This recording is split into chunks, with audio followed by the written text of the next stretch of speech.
Une mer d'un bleu profond ondulant à l'infini comme un voile de soie sous le souffle du vent. Comme si Poséidon s'était joué de Zeus et des dieux de l'Olympe, la mer est devenue aujourd'hui le symbole de la Grèce, la mer et des îles par centaines. Considérées comme les plus belles des îles grecques, patrie des mythes et des légendes, les Cyclades sont aussi le reflet de 5000 ans d'histoire. Situées au cœur de la mer Égée, elles ont été traversées par tous les grands courants de civilisation qui ont façonné la Grèce et les rivages de la Méditerranée. Après avoir, dès le 3e millénaire avant notre ère, développé leur propre civilisation, les Cyclades connaissent vers 1800 avant Jésus-Christ l'invasion des Achéens, point de départ de l'Antiquité grecque, dont l'Empire d'Alexandre est l'aboutissement. Au IIIe siècle avant notre ère, les Cyclades, comme l'ensemble de la Méditerranée, prennent les couleurs de l'Empire romain. Mais devant les invasions barbares, l'Empire se fissure et finit par éclater pour donner naissance en 330 après Jésus-Christ à l'Empire byzantin, dont Constantinople devient la capitale. Possession de Venise durant le Moyen-Âge, les Cyclades passent sous le contrôle de l'Empire ottoman jusqu'au début du XXe siècle.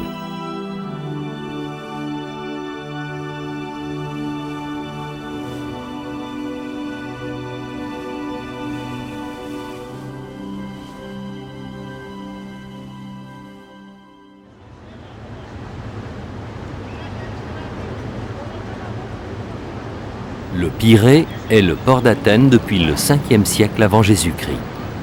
Galères, galéas, nefs et caraques, galions et goélettes, tous ces bateaux battant pavillon des maîtres successifs de la Grèce ont accosté ici au fil des siècles.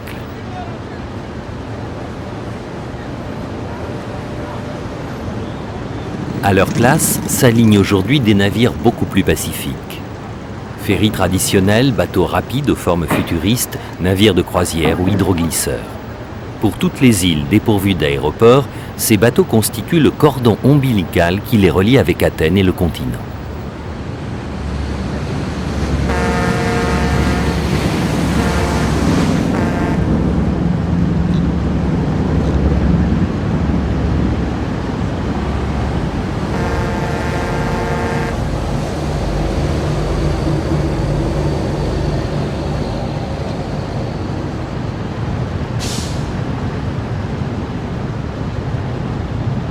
Durant l'été, ces bateaux sont pris d'assaut par les touristes. Leur destination préférée, les Cyclades. Comment ces îles, qui ont réussi en dépit des blessures de l'histoire à préserver leur identité, vont-elles résister à cette nouvelle espèce en voie de prolifération, à ces envahisseurs d'un genre nouveau? Avant de mettre le cap sur les Cyclades, rendons-nous à Athènes. La capitale grecque est en pleine mutation.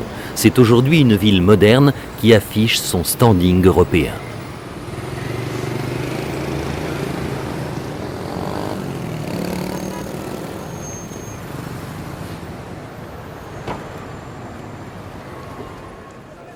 Mais le passé n'est jamais loin. Athènes continue à vivre à l'ombre de la puissante cité qu'elle était au 5e siècle avant Jésus-Christ, le siècle de Périclès, dont le Parthénon, qui domine la ville, reste 2500 ans plus tard l'éclatant symbole.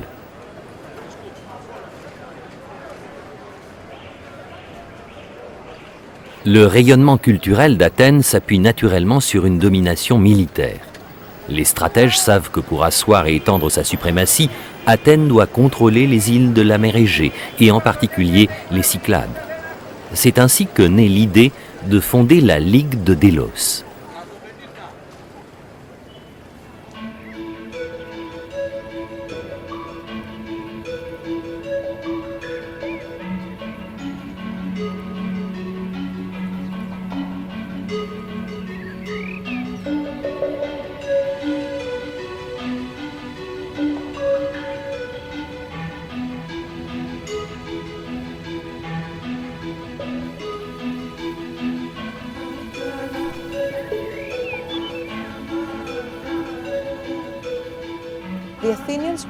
Quand les Athéniens connurent l'époque de l'âge d'or et fondèrent leur grand empire, de crainte des invasions perses, ils créèrent la Ligue ionienne, de façon à bénéficier de soutien, que ce soit en bateau ou en argent. Les Cyclades, durant cette époque, furent obligés de s'allier avec Athènes, en faisant don chaque année de la somme de 460 talents ou de 100 bateaux. Aussi, dans ces conditions, la direction de la Ligue, qui se trouvait à Athènes, était toujours prête, soit pour le combat, soit pour la défense.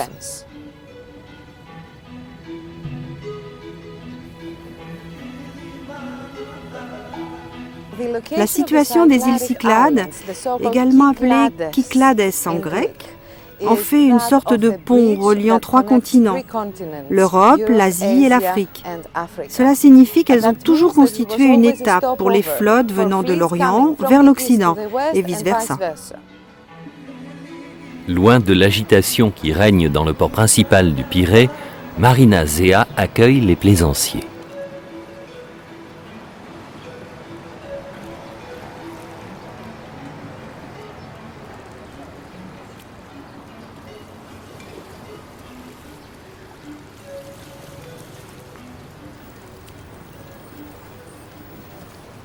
Le Panorama, un élégant trois-mâts, met le cap chaque semaine en direction des Cyclades.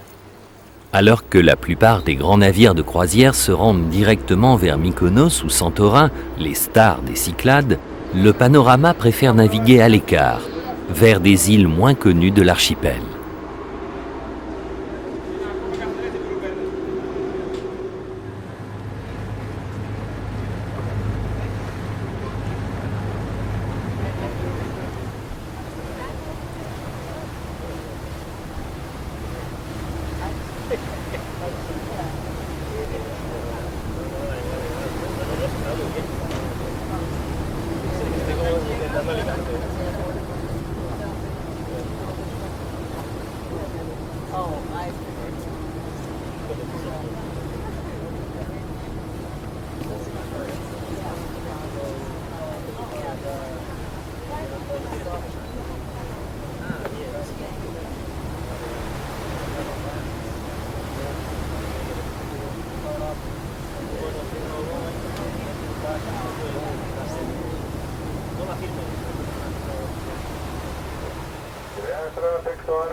De nombreux bateaux quittent le port du Pirée et prennent la route du sud.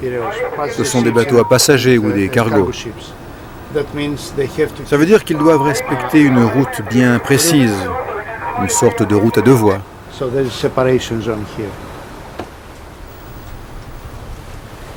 Avant d'atteindre les Cyclades, nous allons faire escale à Égine, située dans l'archipel des îles du golfe Saronique.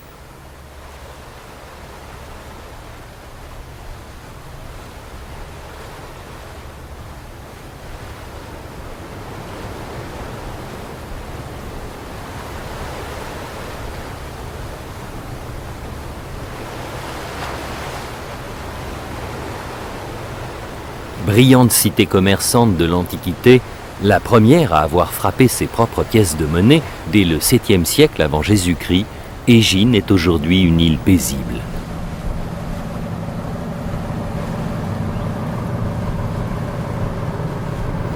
À seulement 1h30 du Pirée en ferry, Égine est devenue une sorte de banlieue résidentielle pour les Athéniens aisés qui cherchent à fuir le bruit et la pollution de la capitale. Amusant retournement de l'histoire quand on sait qu'Égine fut en 1828, pour quelques mois, la première capitale de la Grèce en partie libérée du joug ottoman.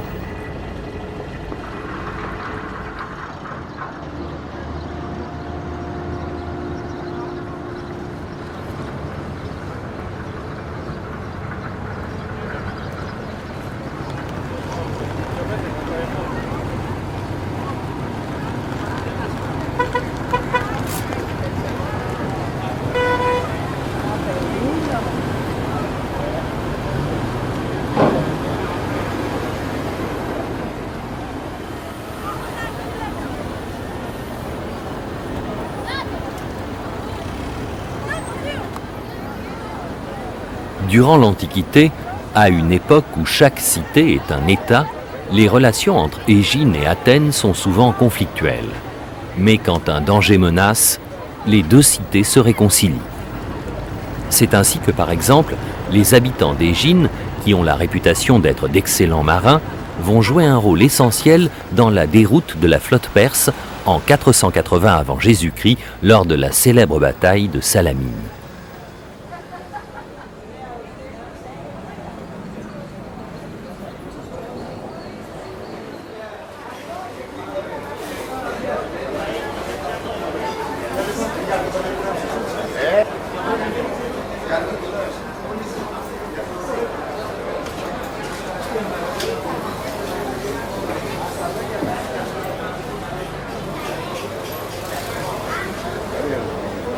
Comme tous les habitants d'Égine, Nectarios aime son île.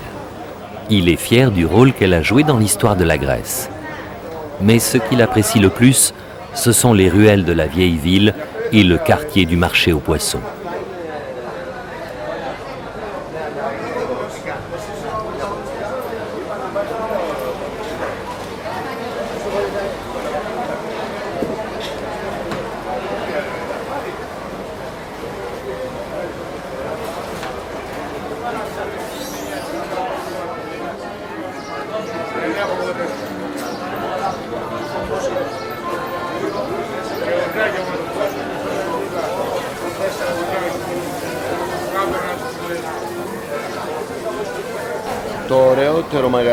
J'aime venir dans cette taverne. Elle est jolie, agréable. Et puis surtout, c'est une taverne qui est restée vraiment authentique, traditionnelle. Ici, on ressent tout ce qui fait le caractère profond, la véritable nature des habitants d'Égine.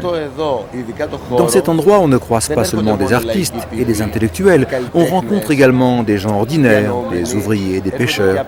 Même le boucher vient ici. Tous les gens qui habitent le quartier, ou bien ceux qui y travaillent, comme les commerçants, tous les gens d'Égine viennent manger ici.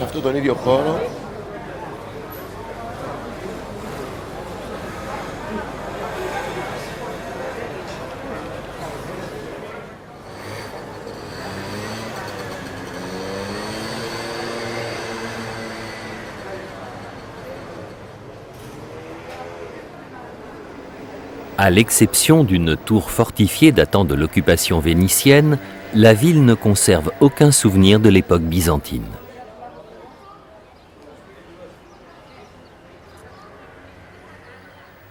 Durant tout le Moyen Âge, Égine, comme toutes les autres îles de la mer Égée, subit les raids incessants des Sarrasins et plus tard des pirates barbaresques. Pour échapper à ces attaques meurtrières, les habitants de Colonna, situés au bord de la mer, décident de déplacer leur ville à l'intérieur de l'île. Protégée par les montagnes, la nouvelle ville de Paléora voit le jour en 896. Ruelles en lacis, maisons carrées, nombreuses églises et chapelles, Paléora était une magnifique cité byzantine.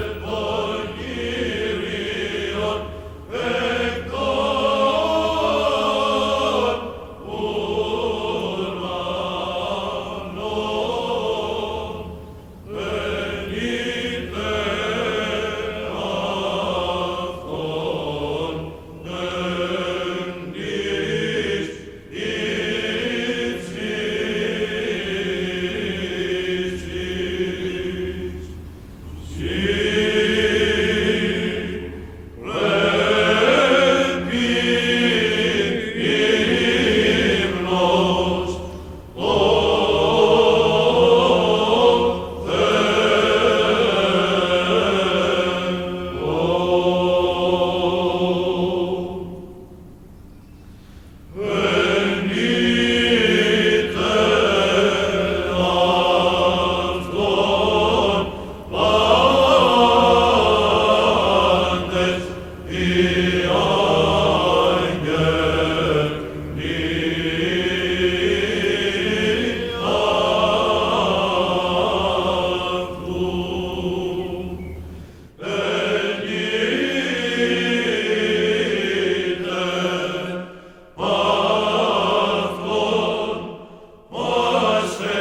Durant près de 1000 ans, Paléohora reste la plus importante cité d'Égine.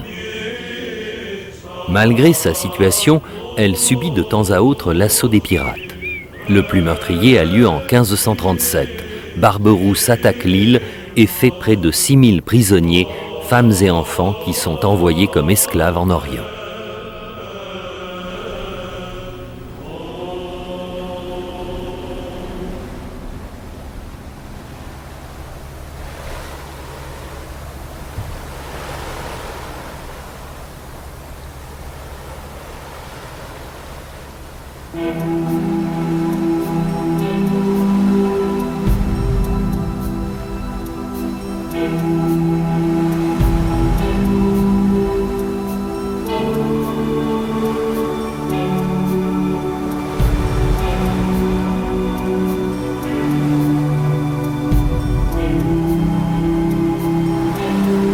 Laissant Égine derrière nous, le panorama prend cette fois la direction de l'est et des Cyclades.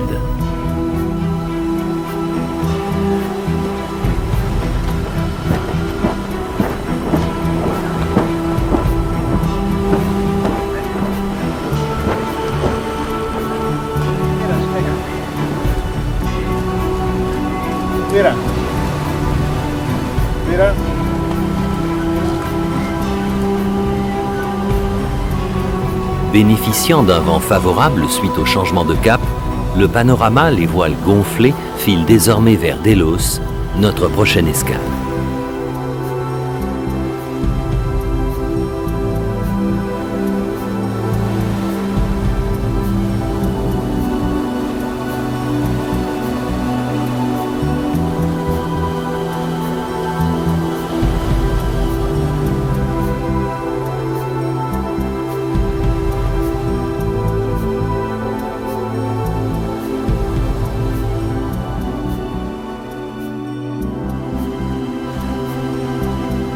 Au matin, le monde a pris d'autres couleurs.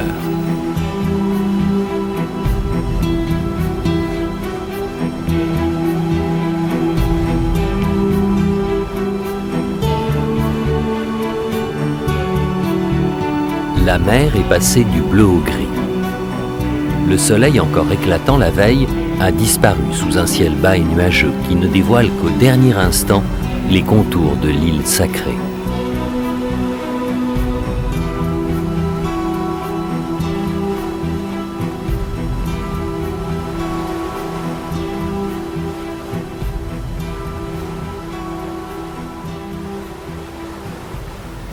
Habité dès le second millénaire avant notre ère, c'est-à-dire à l'époque mycénienne, Délos devient une île sainte vers 800 avant Jésus-Christ, quand la légende en fait le lieu de naissance d'Apollon.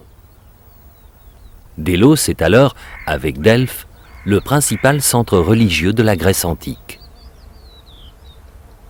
Placée au centre des Cyclades, elle-même située sur une route maritime très fréquentée pendant toute l'Antiquité, Délos va connaître un destin exceptionnel.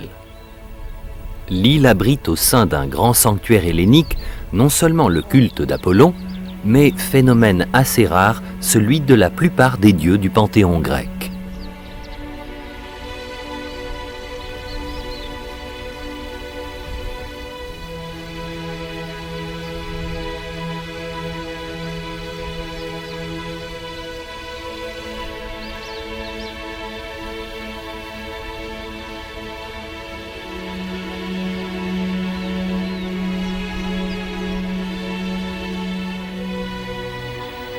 Mais ce qui donne à Délos une place véritablement unique dans l'histoire religieuse, c'est que durant l'Antiquité, l'île sainte accueille une infinie variété de divinités venues de tous les horizons du monde antique. Elles cohabitent et engendrent d'étonnants syncrétismes.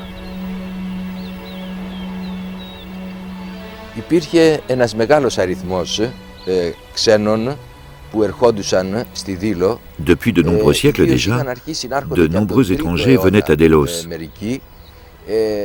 Mais c'est surtout à partir du second siècle avant Jésus-Christ que le phénomène prend de l'ampleur, et notamment après la victoire en 168 avant Jésus-Christ des Romains sur les Macédoniens. De l'ouest arrivaient des milliers de Romains, tandis que de l'est affluait une grande diversité de voyageurs, des Égyptiens, des Syriens, des Phéniciens, mais aussi des habitants de Palestine et de Judée.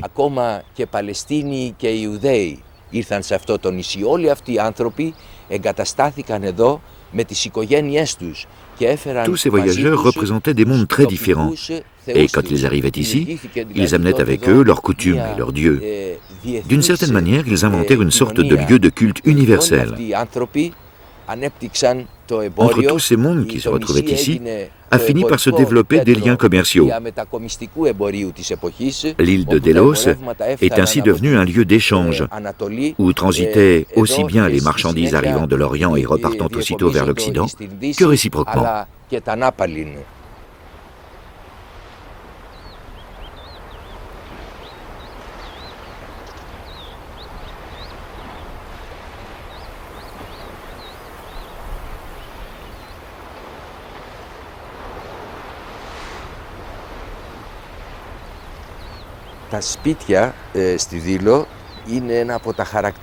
L'une des caractéristiques du site de Délos, c'est la présence de ces fameuses maisons décorées de mosaïques. Les mosaïques de Pompéi sont probablement la continuation de celles de Délos.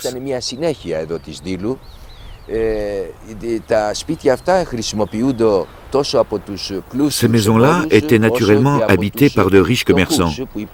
Mais à Délos vivaient également des gens plus pauvres. Il n'y avait pas de distinction, pas de ghetto. Les riches côtoyaient les pauvres.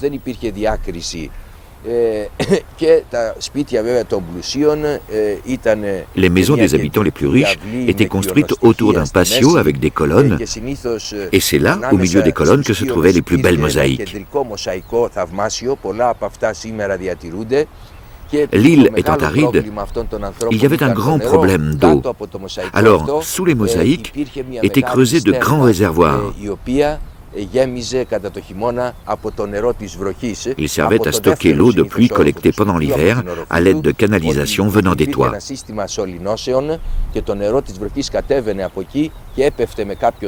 système de collecte des eaux était vraiment extraordinaire.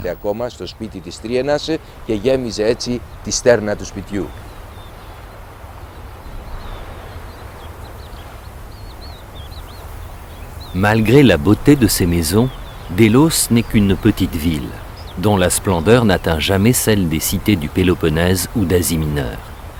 Sa richesse, elle la doit tout d'abord à la présence du sanctuaire, ensuite à son rôle d'étape et de centre de négoce sur la route de l'encens et des aromates. Vers la fin du 1er siècle après Jésus-Christ, quand les commerçants romains ou syriens n'ont plus besoin de cette étape au milieu de la mer Égée, la ville et le sanctuaire liés dans un même destin tombent dans l'oubli.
Milos possède de nombreux trésors naturels, mais aucun d'eux ne fera autant pour la notoriété de l'île qu'une simple statue de Vénus.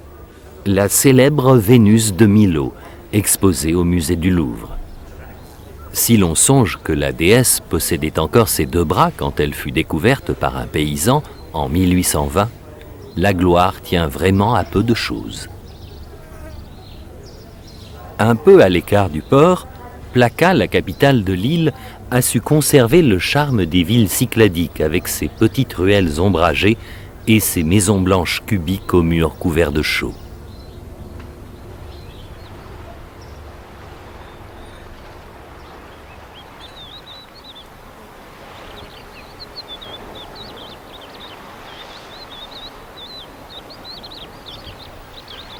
Comme la plupart des Cyclades, Milos est une île d'origine volcanique. Les forces souterraines de la nature ont façonné d'étonnants paysages. Elles ont aussi doté le sous-sol de l'île d'une grande diversité minérale. Dès l'époque néolithique, les hommes comprennent le parti qu'ils peuvent tirer de cette richesse. Ils remarquent en particulier ces pépites noires affleurant à la surface de la roche.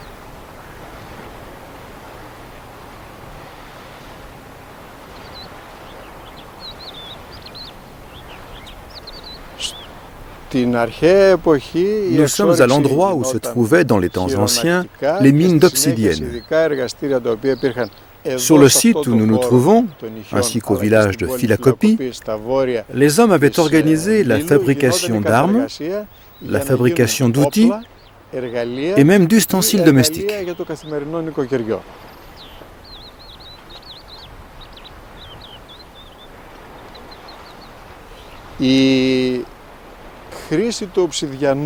La principale propriété de l'obsidienne, qui sert donc à fabriquer des outils et des armes, c'est qu'elle est malléable. On peut la tailler pour en faire des ustensiles qui sont comparables aux plats en métal et aux clous d'aujourd'hui. Il n'y a aucune information concernant la quantité d'obsidienne produite à Milos. Ce qui est sûr, c'est que les travaux archéologiques ont mis en lumière que des millions d'obsidiennes ont été dispersées au travers de la Méditerranée. On en a même trouvé de grandes quantités jusqu'à Gibraltar. Les sociétés minières ont cherché à s'implanter dans les Cyclades partout où le sous-sol présentait la même richesse géologique. Elles avaient commencé à creuser des mines et à exploiter des carrières à Santorin et à Mykonos. Mais le développement touristique de ces 2 îles a mis un terme à leur projet. Milos n'a pas eu cette chance.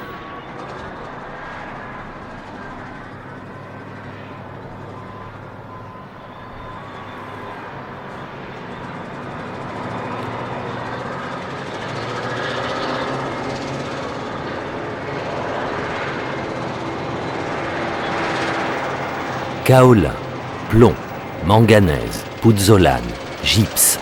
Les camions n'en finissent pas de charger les minerais extirpés des entrailles de la terre.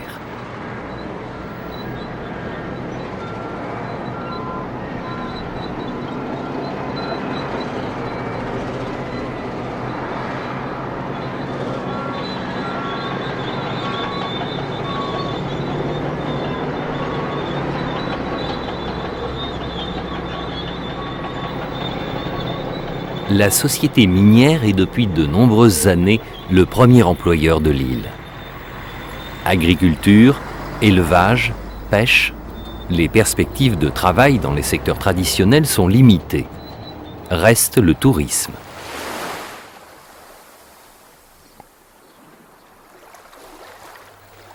Après avoir vécu plus de 20 ans en France, Yanis a décidé de revenir avec sa famille à Milos, son île natale, pour y créer une école de plongée.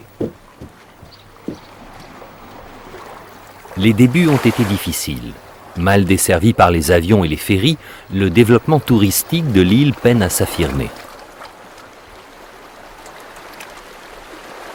Et pourtant, si l'activité volcanique a fait la richesse du sous-sol, elle a aussi façonné des paysages magnifiques. Ce n'est pas une île qui a beaucoup évolué depuis les 7 années que je suis installé. Peu touristique, je pense d'abord principalement parce que ce n'était pas le principal apport d'argent sur l'île. Il existait des mines, donc des gens trouvaient leur compte. Ceux qui avaient les pouvoirs, un petit peu l'argent, donc les mines, les gens qui travaillaient dans ces industries, ont peut-être un petit peu empêché que le tourisme arrive jusqu'à Milos.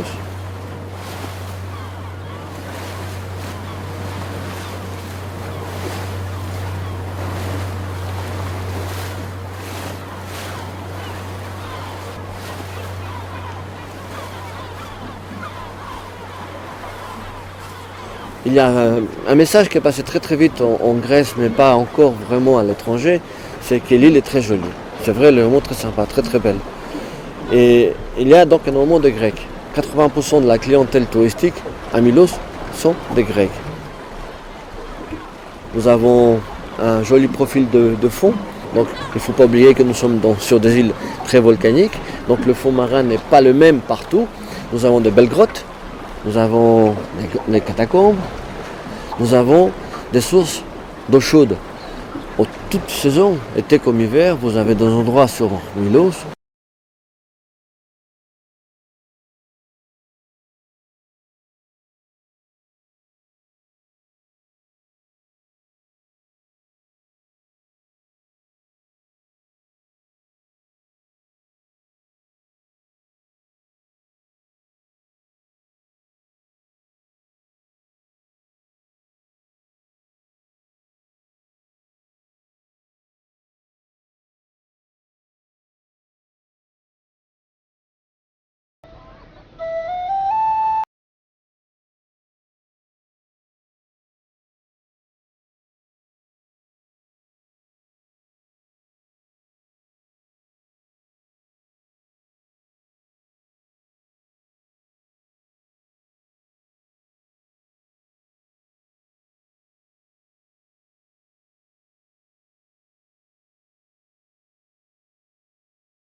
Une fois encore, le panorama a repris la mer.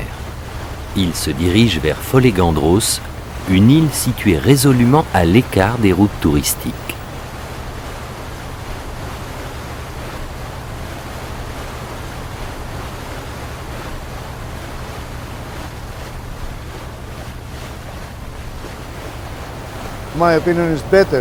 Mon opinion, c'est qu'il est bien plus intéressant d'aller vers des îles peu connues. Il y a moins de touristes et elles sont plus naturelles. Les gens et la région sont restés authentiques.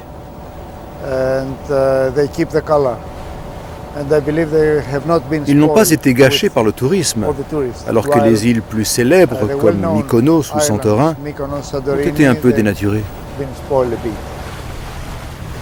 Pas d'avion, un ferry tous les 2 jours en moyenne en provenance d'Athènes, Folegandros, 650 habitants, est l'une des îles les moins accessibles des Cyclades, et donc tout naturellement l'une des plus authentiques.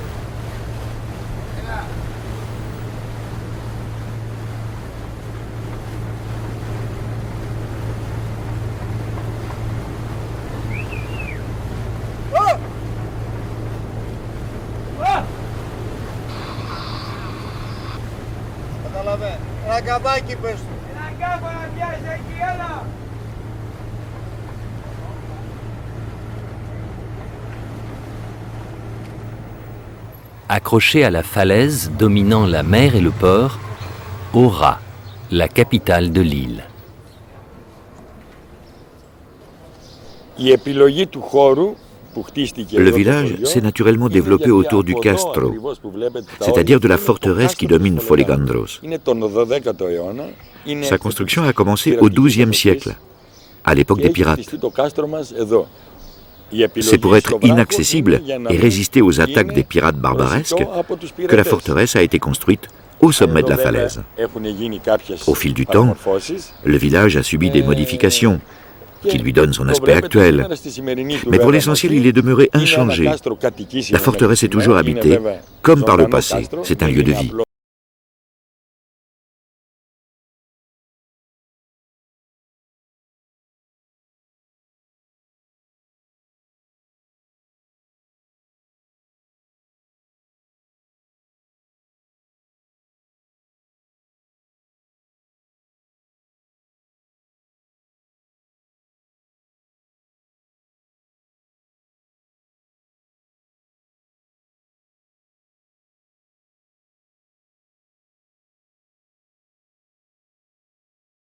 On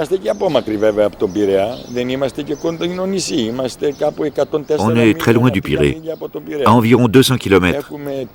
Et le ferry qui fait la ligne entre Athènes et Syros, la capitale des Cyclades, ne s'arrête ici que 3 fois par semaine. C'est un vrai problème. Mais les habitants l'ont surmonté.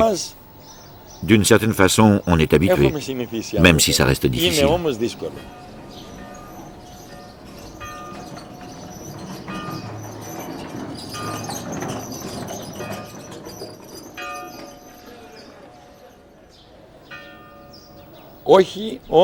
On souhaite naturellement que le tourisme se développe à Folegandros. Mais on ne veut pas que notre île devienne comme Mykonos. On veut garder notre identité.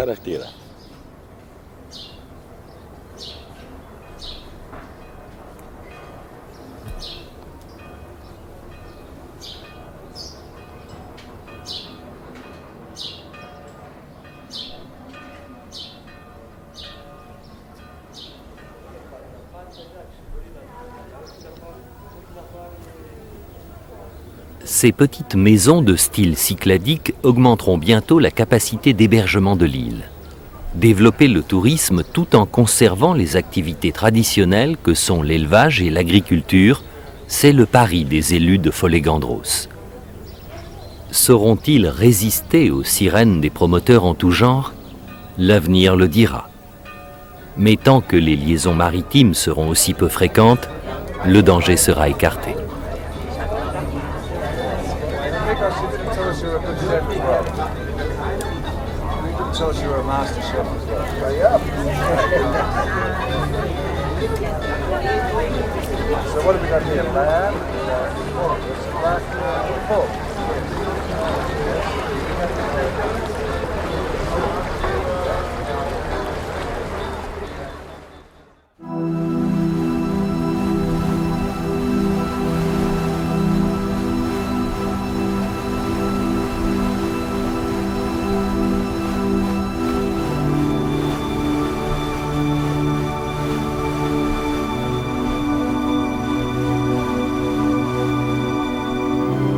Dernière escale de ce voyage au centre de la mer Égée, Santorin.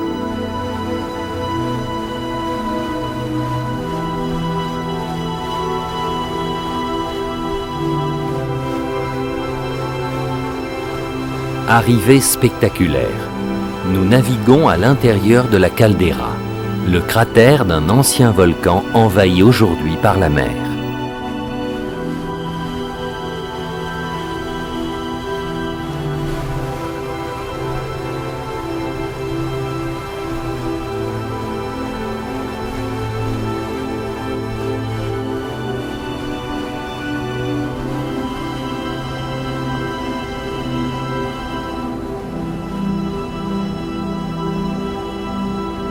Les falaises qui nous entourent sont les restes de l'ancien cratère. La couronne blanche qui court tout le long du sommet de la falaise, ce sont les maisons des villages d'Ia et de Sira, la capitale de l'île.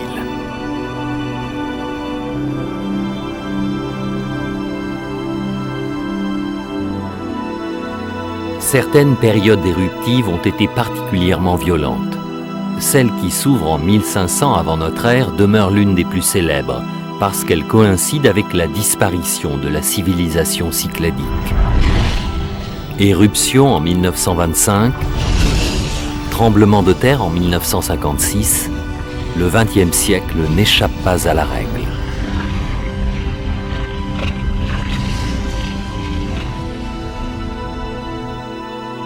Au début des années 1970, s'appuyant sur la beauté du site, Santorin se tourne résolument vers le tourisme. Le succès est aussi spectaculaire que le paysage. Près d'1 million de visiteurs se pressent chaque été au bord du cratère pour admirer le panorama.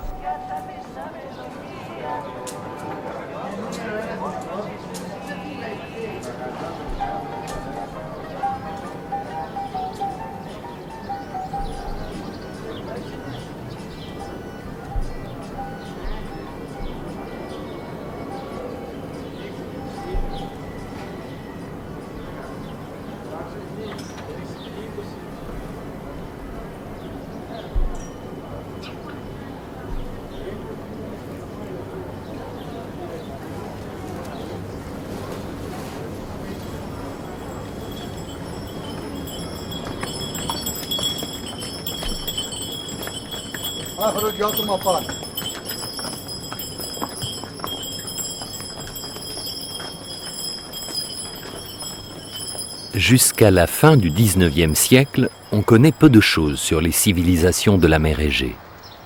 Tout commence à changer avec les fouilles des archéologues Ivans à Knossos en Crète et Schliemann à Troie et à Mycène.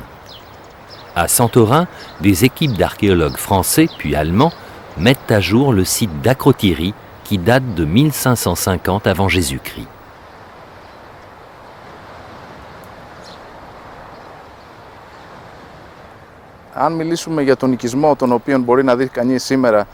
Quand on parcourt la cité mise à jour sur le site archéologique d'Akrotiri, on découvre une ville bien organisée, une ville qui obéit à un plan précis, comme si elle avait été pensée et construite par un urbaniste.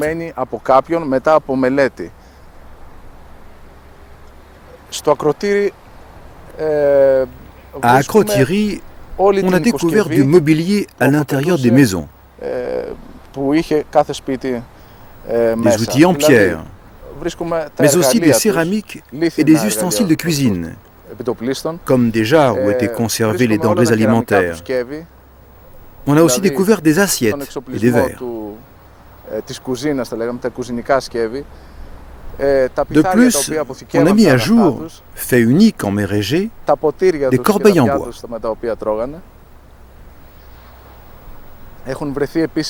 Le bois est un élément organique et donc il se décompose. Mais grâce à la pierre ponce et aux cendres volcaniques qui ont recouvert le site, ces éléments organiques ont pu être conservés.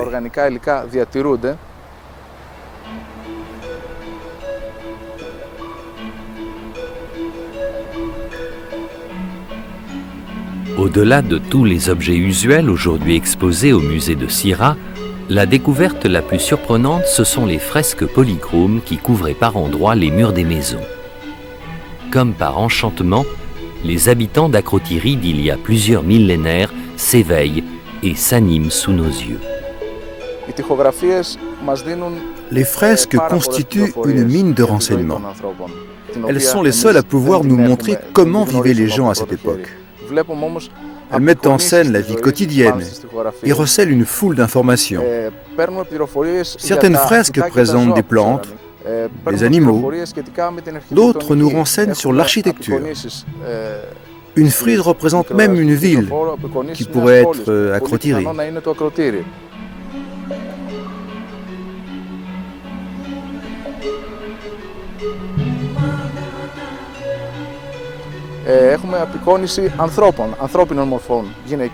Sur cette fresque, on aperçoit aussi des personnages, des hommes, des femmes et des enfants, avec leurs costumes et leurs bijoux.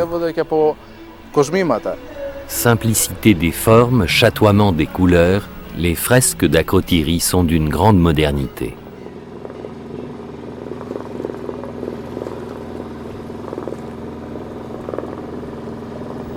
Autre temps, et même simplicité, même douceur de vivre.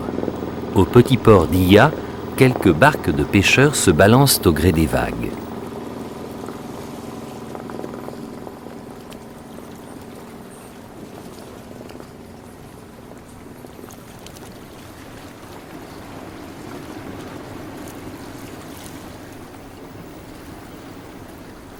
Autrefois, À Ia, comme dans tous les ports de l'île, l'activité maritime était très importante. Mais l'arrivée des vapeurs à la fin du XIXe siècle lui donne un coup d'arrêt et le marasme s'installe.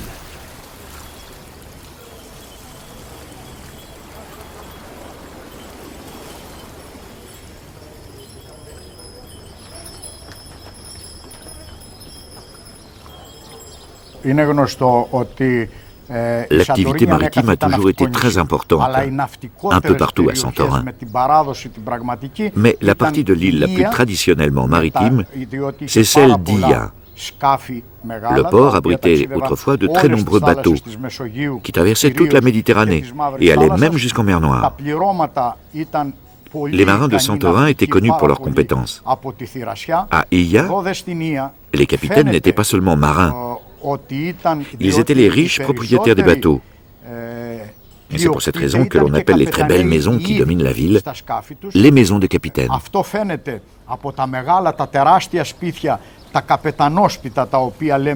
Ceux qui n'étaient pas aussi riches, comme les matelots, habitaient au bas de la falaise, qui donne sur la caldeira.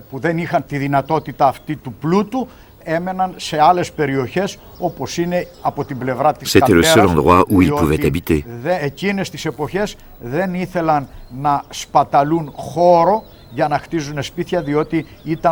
Et les champs situés à l'intérieur de l'île étaient réservés à l'agriculture.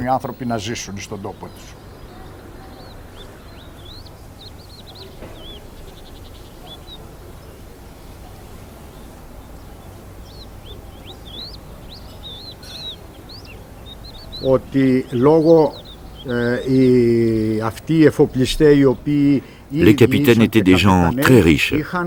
Ils gagnaient beaucoup d'argent grâce aux revenus tirés du commerce et du transport des marchandises. Mais ils avaient également l'amour de leur île.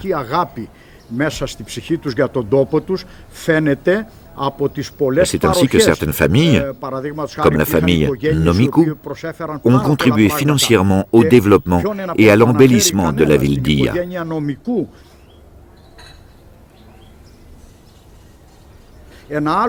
C'est pour cette raison que l'île possède un très grand nombre d'églises. À Ia, il y en a 70. La plupart d'entre elles ont été élevées à la suite de naufrages, en remerciement pour les marins rentrés sains et saufs. On construisait des églises partout dans l'île. À Sierrasia, la capitale de Santorin, il y en a 24. Cela témoigne du respect et de l'amour des habitants pour leur île.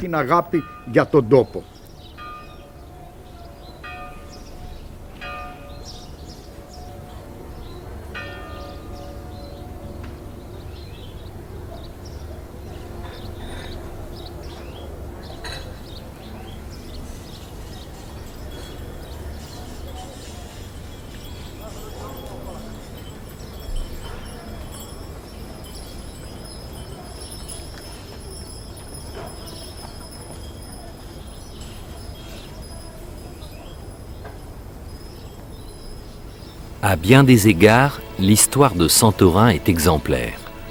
Cette île, la plus méridionale des Cyclades, abrite dès le 3e millénaire avant notre ère la plus ancienne des civilisations de tout l'archipel, la civilisation des idoles.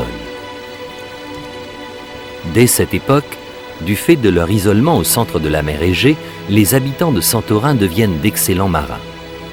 Ils entretiennent des relations commerciales avec toutes les autres îles grecques de la mer Égée, mais aussi avec la Crète et l'Égypte. On retrouve même leurs traces à l'embouchure du Danube sur la mer Noire ou au Portugal. Ces découvertes confirment que bien des millénaires avant notre ère, les Cyclades étaient déjà un carrefour entre l'Orient et l'Occident. Sans doute est-ce leur talent de marin et la qualité de leurs bateaux qui sauvent la population de Santorin lors de la terrible succession de tremblements de terre et d'éruptions volcaniques qui secouent l'île au cours du XVIe siècle avant notre ère. L'éruption volcanique a signifié la fin pour la cité d'Akrotiri. La ville a été entièrement couverte de cendres. Les maisons de la ville et de toute l'agglomération ont été détruites. La vie s'est arrêtée. Les gens qui habitaient dans l'île sont partis, mais sans que l'on sache pour quelle destination. On retient cette hypothèse car aucun reste humain n'a été découvert lors des fouilles sur le site d'Akrotiri.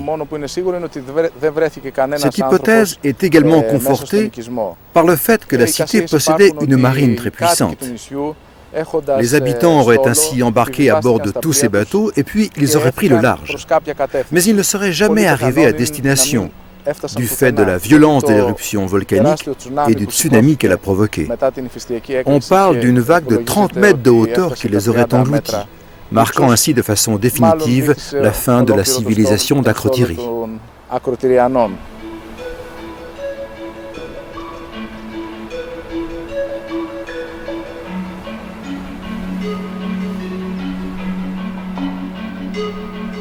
Chaque île a sa légende, dont l'origine se perd dans la nuit des temps et de la mythologie.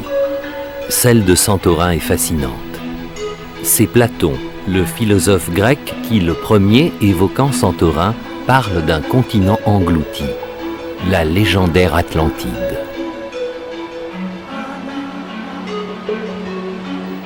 Les scientifiques et les archéologues ont depuis longtemps démontré que les habitants de Santorin n'ont pas été engloutis avec leur cité lors de la terrible éruption de 1500 avant Jésus-Christ. Mais le mythe de l'Atlantide demeure intact. Et Santorin, comme les Cyclades, archipel béni des dieux, continue de perpétuer la légende et de faire rêver tous les voyageurs.